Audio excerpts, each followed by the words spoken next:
Right, okay. So, you know, if anybody has followed me recently, I made a decision to change my career. 1, 2, 3, 4.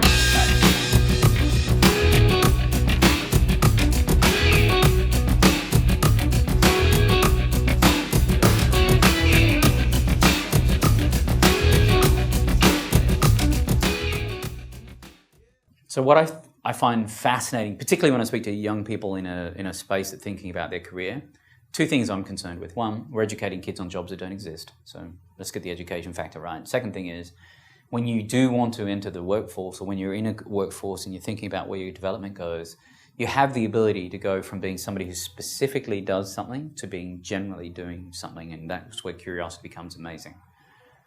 So I find it's interesting to skim across the top and then become deep into a subject matter when you care about that. You don't have to just come in as somebody who specifically does something. People want to be able to have their vocation and their future feel like it's blended. Because when people talk about work-life balance, really?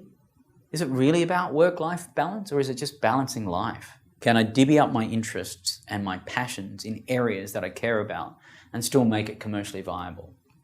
Which is honestly where I think the youth of today will be thinking about their future. And why is that the case? Well, two things.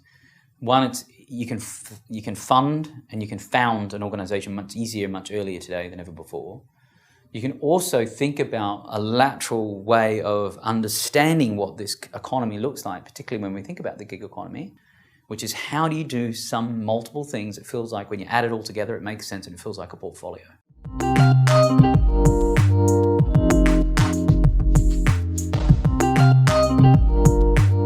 So does everything have a signature? That's what I think about all the time, which is, does it all feel like a signature that when I touch it, it feels like it comes from me? And that's something that's to be determined. If I could impart some wisdom to youth, it would be understand what that is. What is your point of view? What is your wisdom? What does your signature look like? And then is that actually something that feels like it has a cultural relevance? And then how do you pivot it when it needs to be pivoted? Which is why I made some changes.